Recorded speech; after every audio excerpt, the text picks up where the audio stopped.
Greetings, everyone. Welcome to another Earth and Body Ecosystems podcast. Join us as we bridge the gap between our bodies and the world that surrounds us. Well, here we are finally with the podcast. We had a lot of technical difficulties and a lot of mess ups and all kinds of stuff this week. So it's just me and Joyce, and she's with electricity, but no internet. So I'll let Joyce go ahead and she can say what she wants to say, and we'll talk about something. Well, first off, I do want to touch on the Hurricane Ida situation here in Louisiana. We did get hit pretty hard. It hit on a Sunday. We were not able to get out of our driveway until Thursday because of the trees that were down. All the power lines are down. All the cables are down for internet. So they had to come by and rewire all of the electricity. So finally, as of last Thursday, we got our electricity back. They are working on the internet. So hopefully next week when I do the podcast, you will be able to see my lovely face. That would be so wonderful. That would be Go ahead. I was gonna say that you never know what's going to happen. It's always good to be prepared for an emergency, and I should take that into stock myself. Go ahead. Yeah, we did not think that this was going to be this bad. And the people who have lived here all their lives and went through Katrina, they said that Ida was Katrina on steroids. Who would have known it? To me, Ida sounds like a lovely little old woman who's very sweet and kind. I don't know if her crocheting went wrong or, she lost her cat or what, but man, she let loose over here, I'm telling you. Well, she let loose for everybody. The whole East Coast was affected. Further up, flooding in New Jersey. There was we had heavy rains, and we could have had the flooding like they had in New Jersey, which was I think it was New Jersey and Pennsylvania, historic type flooding. So she really left a trail behind her. So that's what I'm saying. Is if you don't mind, can we talk about this for a few minutes? Because I live in a valley in New Hampshire that was flooded in 1938 from a hurricane. And a lot of people get feeling safe that it can't happen where they live. Anywhere on the eastern seaboard can have a hurricane. They can happen anywhere. And even Nova Scotia has had hurricanes. So to think, oh, well, it's been like 100 years or so, or 80 some odd years, and we haven't taken a direct hit, doesn't mean it can't happen in New England, because it can. And some areas have taken a direct hit. So I think it's important that everybody be prepared. And if you move it, and this is what I would tell because of Joyce's experience, if you move into an area, talk to the local people, know your rivers, know your streams, know where the areas that are prone to flooding. That's something you want to know. Like where I live, the river does flood sometimes every spring. Sometimes it's over the road, sometimes it's not. But I have seen newbies come along, the road's flooded, and for whatever reason, they don't know it's a fairly straight road, and they go off into the ditches. It's only like 2 feet of water over the road, but they haven't lived here, they haven't paid attention, whatever the reason. I really truly believe that's something you need to pay attention to especially if you move it in somewhere new. Know what your rivers. If you live there a long life and you don't know what, haven't lived there that long, like 20 years, know the historic flooding. Look that up.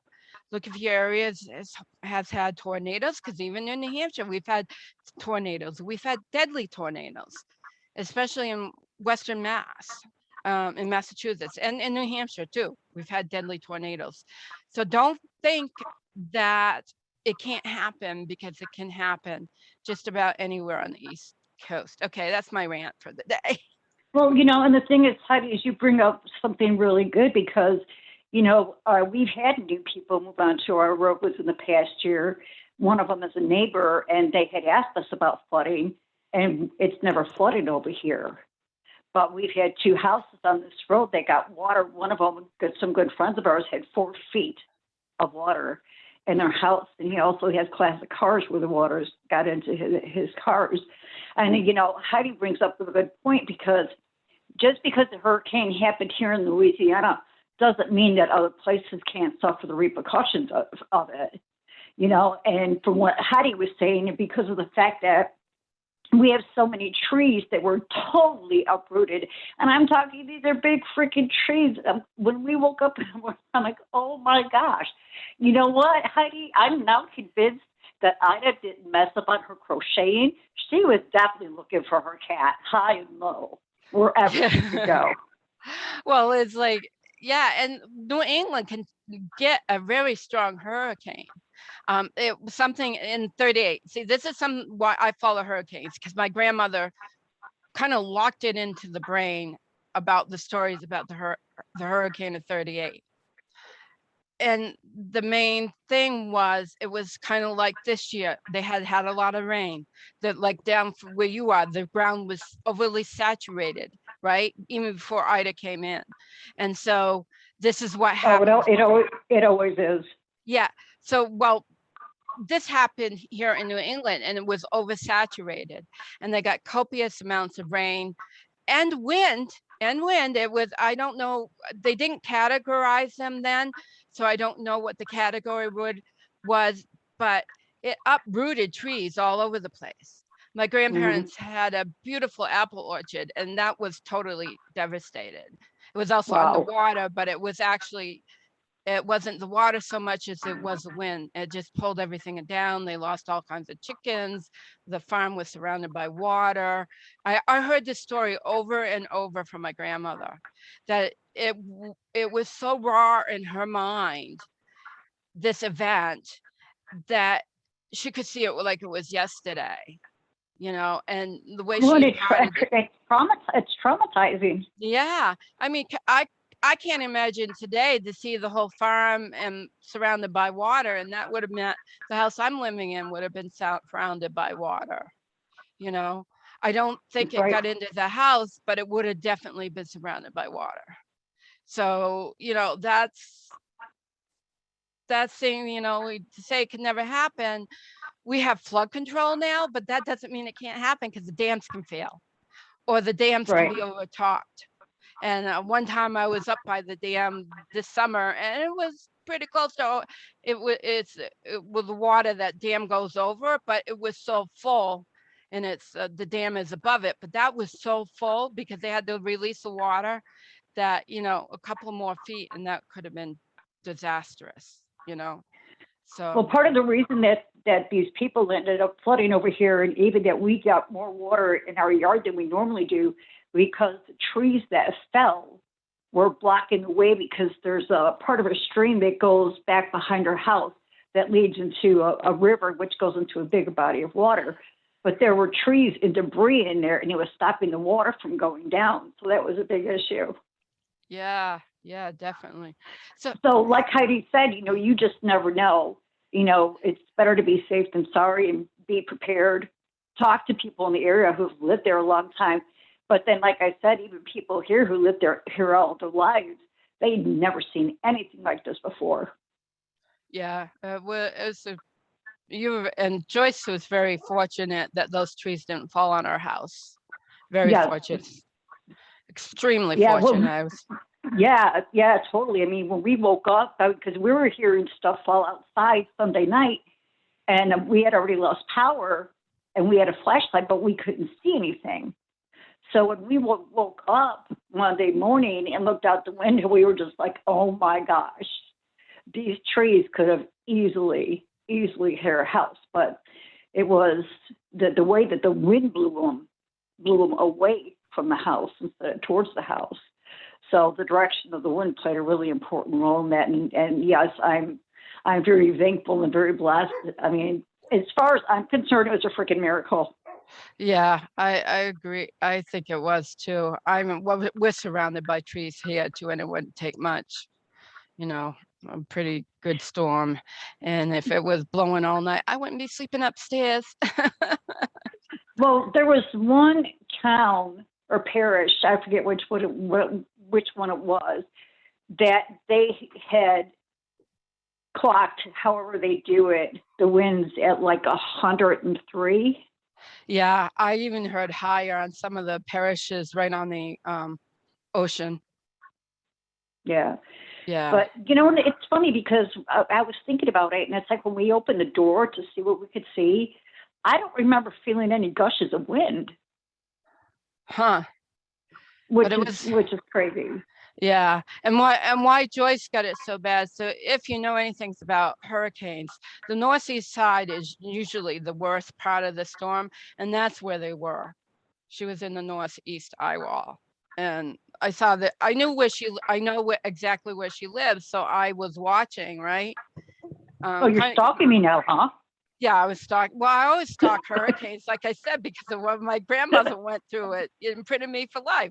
Pay attention, you know. You know, we see one coming our way, it could be very serious, right? Right. So right. So I'm always watching them, and I watched them in Louisiana before I even lived there. I mean, before before I even knew Joyce, I will never live in Louisiana. It's too humid. Before I knew somebody that lived there is what I meant. But yeah, and yeah, so I always pay attention. But this time I had a point of reference to Right. I could see what was happening, and I did say a prayer for her that she would be safe. So and Well, her thank health. you. You're And welcome. it was hard for me to put out the energy that I needed for the guides and the angels and whatnot because I was sick with like flu-like symptoms, like 5 days, 4 days prior to Ida hitting. So it was like I didn't have a lot of energy to put out that I could put out. I think whatever I did put out and any prayers that came my way helped for these trees to go the way that they went. But, it was like I had flu-like symptoms, I believe was due to stress. Then Ida came along. And then last Thursday, my husband had to have emergency surgery to have his gallbladder out. But I told Heidi and I tell other people that my experience when things like this happen in life is that there's something good right around the corner. And I was telling this to a neighbor of mine yesterday. And just as I got the words out, I got a phone call that I had won a $5,000 advertising bundle from a magazine. And the weird thing is, it's a local magazine. Which is great because that's mainly what you sell. You sell is local, right? So Well, that's no, I don't just sell local, but it's however I get it out. I mean, the magazine reaches like 30,000 people. It's called Inspire Health. That's the name of the magazine. oh, so congratulations, Joyce. I think that's wonderful. Thank you. So since we've kind of segued from that to that, how much you tell us about your products? Well, all of my products, I formulate all my skincare products and sprays are all formulated with intention. So there's a lot of love and intention that goes into them. I formulate in small batches for quality purposes. My products are not tested on any animals. I only use certified organic ingredients, and I've got maybe 3 reputable companies that I do business with. I'm very picky about my ingredients because they're not just being used by my customers. I use them too. And anything that you put onto your skin absorbs into your bloodstream within 26 seconds. And in the beauty care industry, they use approximately 18,000 different chemicals, and out of those, approximately 8,000 are toxic. And they don't have to put everything on their labels because it's their formula. And the word fragrance, run. Because fragrance can mean anything. It can mean various chemicals that are put together. So, and that's why I started formulating skincare products, was because I found out how messed up the beauty care industry is. and the things that they do, they don't have to tell you, they don't have to list ingredients. And I was just like, well, who can I trust unless I trust myself? And then because I wanted to make sure, because I didn't mean to make a business out of it, but because I did, I wanted to make sure that I was really formulating so that my products wouldn't harm people by, growing mold or bacteria. So then I went and I took a course, and I got certified in 2017 for that. And then I got into the metaphysical, started getting into crystals, and shungite's a big thing that we sell for protection against the electromagnetic field, also known as EMF. Shungite is authenticated. My husband's been an electronics technician for over 30 years, so he knows about the energy and the frequency, and he's able to verify that our products are actually shungite. So that's all up on the website. You could go to majestictarot.com and click on shop. It'll take you to our sister site, Heavenly Bodies. I don't have everything up there because I do design and create one-of-a-kind jewelry that I sell locally. But if there's anything that you're interested in, I will do custom products too. So if you want a certain size bracelet or something, just, drop me a note and let me know. I'll work with you. We'll figure something out together. Wonderful. So thank you, Heidi. I was going to say, Joyce, that I use your products, and I wanted to tell them what my favorite product is and a little backstory. I have never liked anything on my face, and I've only ever really used water for years. I'm very picky. So Joyce sent me some samples. You got to try this, and so I did, and I fell in love with her night cream. What's the detox scrub? Yeah, the nighttime facial scrub. And I love it. And I use it every time I take a shower now. And it has the shungite in it, so you feel like you're getting really scrubbed and tingly, and I just love it. And so it's one of my favorites. And this is from somebody that did not like to put soap or anything close to that on their face. So I think her products are made really well and with a lot of respect for what she's doing. Okay. Thank you, Heidi. And I want to add to that that is one of my top selling products, along with the eye and face cream and the soothing salve. Right. And you also get the versatile. Yep. That's a good product for the dry too. Skin. That's good in the northern areas when it's winter out and you wash your hands with that. That works really well. You rinse it off, but it leaves your hands really nice and soft. That's one of my favorite products that I have formulated. And I actually formulated that one when I was taking the course, because she would give us a formulation, but she wouldn't give us the ingredients.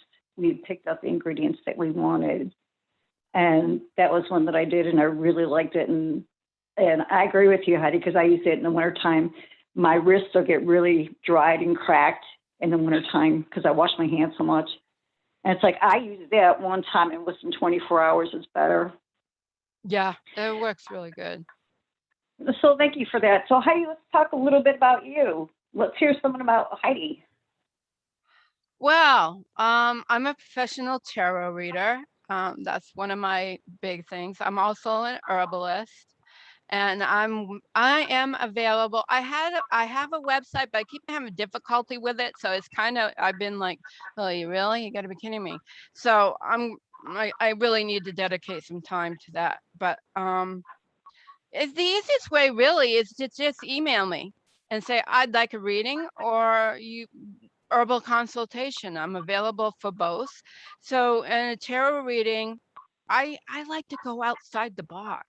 What I do professionally is more predictive, and people, they want to know, does my boyfriend love me? Is he cheating on me? And, am I going to get that job? And for me, yes, tarot can work in that way.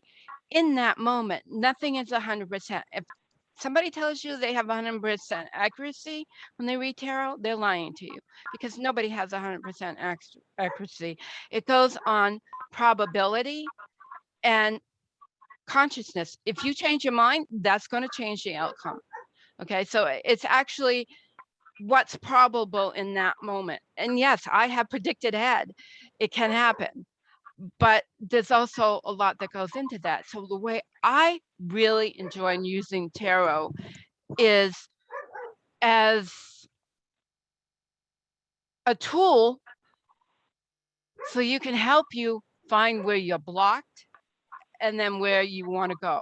So I call it path working, and it is out there too, path working with tarot. So in other words, you find out where your blockages are, where you want to go, and what's the best path to get there.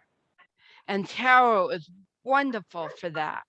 It is absolutely amazing for that. I just want to say Heidi's done tarot, various tarot readings for me, and I've had other people read for me also. And it's just like I love the way Heidi does it because she's actually looking at the card and intuitively seeing what the universe wants her to see and using her intuition instead of like just sitting there and reading from the book. And I just feel her intuition is very good. It's very right on. She has a very unique style of reading, a style that I've never seen anybody else use before. And I highly recommend that if you're interested in a tarot reading, especially like she's talking about with path work. And I think that's probably the best way to use tarot instead of, using it to predict your future, because there's so many variables that can play into it, But when you're looking to gain your path, find out, okay, this is where I want to go. What do I have to do to get there? The way she reads tarot is excellent for that. I highly recommend her. Thank you for that, Joyce. I appreciate it. I had to take care of my dog. If you didn't notice, you might not because I have a headset, but he was barking in the background. I thought if we do these reading podcasts a little later today, he'd be nice and chilled. He's had his lunch. No, he's got to put his 2 cents in. He hears me talking, and it's like, really, Jackson? Really? No, he's saying everything that I was saying. He's going, yes. Yes. He's agreeing. So now, you're right. That's what he was doing. Now I'm sidetracked a little bit. So the other thing is herbal consulting. I've been an herbalist since 2000. Yeah, 2001, let's say, and I'm certified. Through Blazing Star Herbal School. If you check, I had my mentor on, Tanya, and we did a podcast with her. And I also went to, I worked at Wise Way Herbals for 2 years, which is considered an apprenticeship because you learn a lot while you're working with them, right? So I have a really long background. I also have an LNA background, and I also grew up in the medical industry, so I understand a lot of things. So what I would do in a herbal consultation would be to find out how you're feeling, what's bothering you, if there's some herbal that could help you. And I will put a disclaimer here. Right now, I'm not a doctor. I cannot prescribe or diagnose, but I can talk with you about what might work, what has worked for me and what could be helpful in a situation for you. So I'm also, and then the best way to get in touch with me is to just drop me an email at colorcauldron@yahoo.com. It may take me a day or two to get back to you, but I will. So it's colorcauldron@yahoo.com. That's COLORCAULRDON @yahoo.com. And they both cost $50 each. The herbal compensation, yeah, the herbal consultation is $50, and so isn't the tarot reading. That's also $50.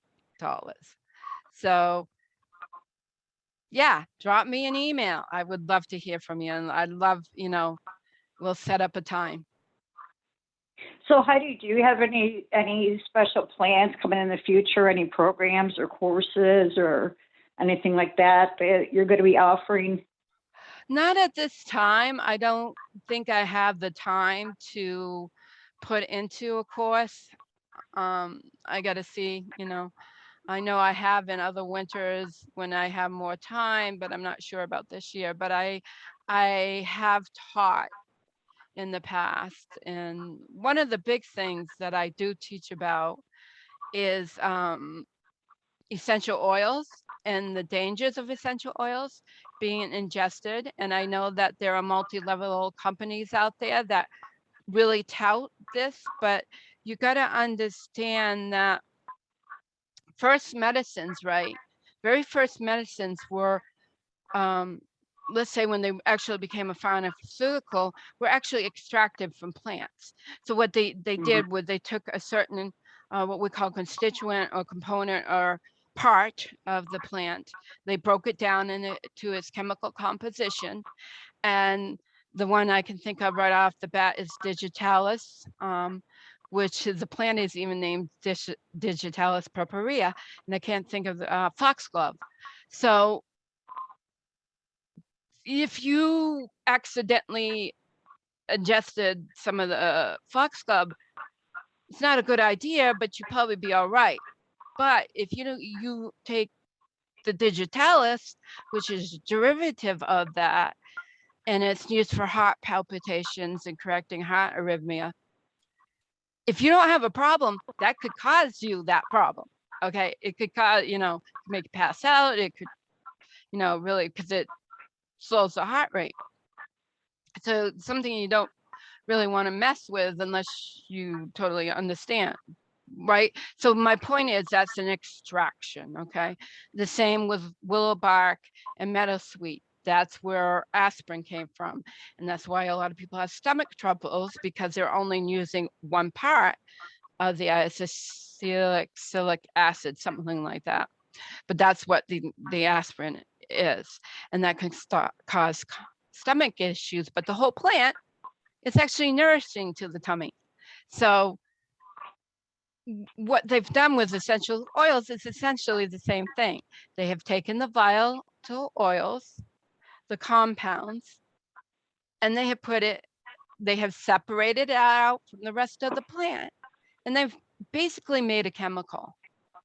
Now, essential oils can be helpful. They do have their place, but nobody should ever be ingesting them. Nope. Inhaling them. And when those room vaporizes, that's directly going into your lungs. It could actually damage your lungs. You don't want to do that. And then ingesting them is very hard, and it's very toxic on the liver because it's such a concentrate. And I hear about people putting in their food, cooking with it. I'm like, why aren't you cooking with real lemon? Why aren't you cooking with real oregano? I'm like, hello, or even real lavender flowers. You can actually cook with lavender flowers, which is not dangerous. But yes, I've used essential oils for calming purposes, for panic attacks, just a little sniff, but I'm not putting it into, and there are even some people that say that's dangerous too, but I don't do it that often. So that's one thing I really primarily teach is understand what herbs are and understand that things you think are herbals may not be an herbal. Well, and the thing too with the essential oils, it's so highly concentrated.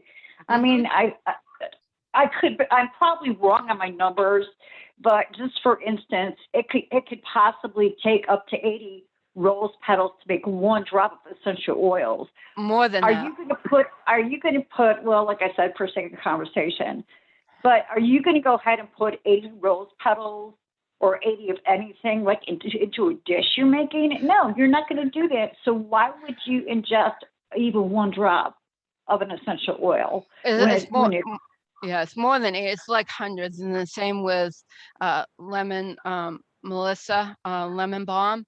that is, it takes a really copious amount of the plant material. So you actually, if you think of it environmentally, that's a lot of plants just to make the essential oil. Right.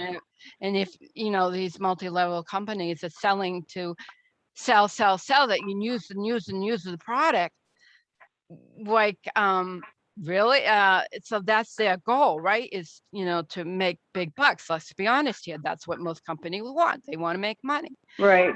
And so they're pushing this to people and use them in unhealthy ways so that they can make more bucks. And that's their bottom line. And then using copious amounts of material, even if it's organic, they're still, and actually a true essential oil will last you 3 years. It won't go rancid. So that should cue you in on another thing, right? Usually anything that don't go rancid isn't good for you. So think about Mm. that one.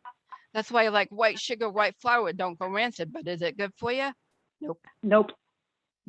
So think Well, of it that way. even using essential oils externally on the skin, Oh you yeah, need to be yeah. careful, because just like I said earlier, anything you put into your skin is absorbed into your bloodstream within 26 seconds. And a lot of that, because our world is so toxic, it's taxing on our liver. Our liver's having a hard time trying to go ahead and keep up with all the stuff that all these toxins we're bombarded by. And that's why people are getting fatty liver disease, which looks like That's not the the cause. roaster. That's not the cause. Fatty liver is basically the diet, and a lot of it's all that raw sugar that everybody's ingesting that they don't even realize they're ingesting, It's because it's not in just a the lot of diet, though. food. It's the chemicals that we're bombarded by too. It's not just one thing. It's multiple things, I would because the agree with liver's got that. to sit Yes, there. The liver's it's got more to sit than there one and try to thing. get rid of the It's stuff. Right. right, but if you have a really poor diet and you're eating tons of sugar, then, like, sugar that's another thing I will talk about. It's one of the worst drugs in the world. It's worse than cocaine, and it's addictive, and again, it's a drug because it's, the way it's extracted. It's the final extract, and like blackstrap molasses, at least it has nutritional value. Um, you know, so try some molasses if you want sweetener. But Yeah, but sugar. the thing with the white sugar too is they're using beet sugar for that, and like 90% of the beet sugar that is grown here in the U.S. is not a pure plant. It has Right. been modified in a laboratory, Yep. and our body doesn't recognize the DNA. It's going, Yep. what I do with this, so it stores it into fat cells. Yep. Well, that's why that's the same with white flour, because of the refining process. The body doesn't Right. recognize it. It's empty. It doesn't do anything. It doesn't do anything. It usually doesn't do any good. So that's another thing that I would suggest is, you know, we got to start manifesting better food for everybody. This this GMO and, um, hybridization and, melding things together, I don't think That it's nature good. never intended. That nature would never do naturally. Now, there's a lot of Right. things that nature does naturally, and that's one thing that I like to talk about too is invasive plants. That's I don't think plants have been static. They move from place to place, either by birds or by people. So plants travel. They love it. I think that's one of their things in life is to travel.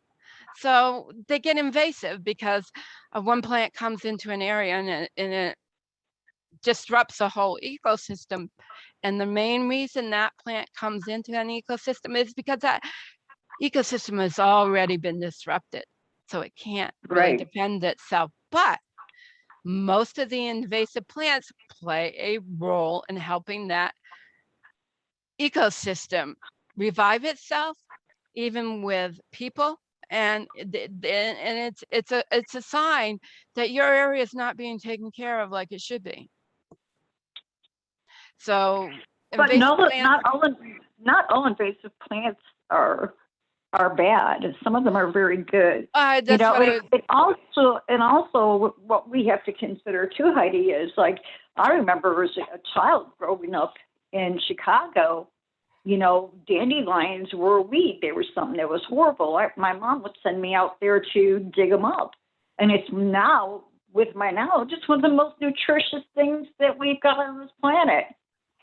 yeah, it is. That's dandelion is another one of my favorites. And that's when I teach, I like to go with dandelion because it's a prime example of a plant with the roots, and because they have to be harvested at the right time. That's another thing. You go in the store, and this made me laugh. And one time I'm looking at a dandelion root tea, and it says, "Oh, we pick all the flowers and leaves off our roots before we process them." And I'm thinking, well, if they have flowers and a lot of leaves, especially the flowers, then that means that dandelion root is not 100%, because you want to harvest your dandelion roots in the spring and in the fall, not in the middle of summer when they're in flower. So I can go into whole detail about the roots, the leaves, and the flowers, and when you should be harvested. Do you think you would pick a rose before it blossomed? Think about that one. Would you pick a rose before it blossomed? You might, before the blossom even peeks out a little bit. Would you pick it? It's all No, green. No. no. So you want to pick it at the optimum time, right? Yep. So yeah, so that's things that I'm really into, is that, and being aware of the place we live, being aware of the flora and the fauna, and that's the animals and the plants. And like Joyce said, the invasive, not all invasives are bad. The kudzu, that invasive is the south, and I've seen it along the highways. That is, the root has been used in Japanese cooking for thousands of years, and it's very alkalizing to the body. Like, hello, why aren't we harvesting the wild kudzu, right? Japanese knotweed comes into an area before Lyme disease does. It's one of the perfect antidotes for Lyme disease. It's invasive. Hello. So these plants have a lot to tell us about our environment. So learning the plants in your area is really beneficial, especially if, the crap really does hit the fan, like a lot of people are warning, then you'll have no plants in your area that are edible and are medicine and are nutritious. So even if they might be sprayed with chemicals, which is the worst thing, right? We don't spray it with chemicals, but even then, if that's the only choice you get, you're going to take that choice, right? Because you want Well, to. and they say that if you're gonna go ahead and harvest from the wild, that you should do it. I think it's 20 feet from the road, or is it further? I heard 8 feet, but I definitely, if it's uphill, I would say a little closer to the road is okay. But if it's downhill and like the water drains off on a downslope, I would not, I would go further. I wouldn't even think about really harvesting on a downslope. I would want to do an upslope. Do you know what I'm talking about? Yeah, yeah, Is that like a hill that's yeah. It makes coming sense. down the road, but if you got the other side, it goes down and the water will drain off down, because the carbon dioxide ain't going to hurt the plants. It's a runoff. It's your runoff. So it would be where the runoff from the road comes from that I would avoid. And I would avoid a downslope. Upslope, I wouldn't worry about as much. If it's on a side hill and it's 8 feet or from the road, yeah, go for it. I would, because how's that stuff going to get up the hill? Right. That's one of the critical thinkings, gee, I don't know. I never thought about And common sense. Let's use common sense, people. Come on. critical thinking. If it walks like a duck, if it quacks like a duck, it's a duck. If it doesn't walk like a duck and it doesn't click like a duck, it's not a freaking duck. That's so true. So is there anything else you'd like to add, Joyce? Yeah, Heidi, thanks. I did want to go back. We were talking about the food, and I actually have a course that I worked on during the hurricane. And when I get internet back up, I'll get that all up on the website. But it's called Ditch the Diet, Change Your Lifestyle. So this is what I did back in 2012. And through what I will teach you, you will eat less, you'll have more energy, Excuse me. and you'll burp a whole lot. No, and you'll be eating a whole lot cleaner. You'll be able to take off weight that you haven't been able to take off before. More importantly, with the things that I will teach you, you will be able to keep that off. At this point in time in my life, I was born in '64. If you want to figure out my age, I don't care. But right now, I weigh as much as I did when I was in my 20s. I don't look like it because my body has changed, but so it is doable. You can go ahead learning how to eat the right way, come down. And it's not so important. Don't pay attention to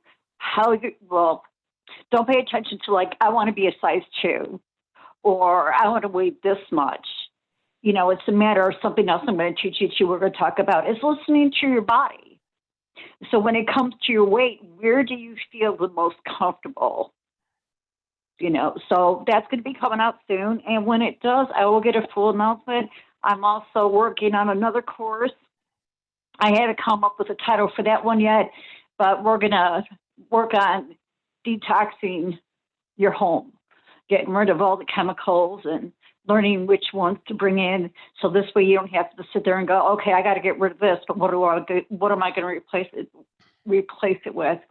And then we'll talk about pricing and where to find clean products that are reasonably priced, because when you're doing everything plant-based and clean, when it comes to your cleaning and hygiene products like that, it can get kind of pricey. So we're going to talk about where we can find that, even when it comes to your food, where you can go ahead and you can get reasonably priced food.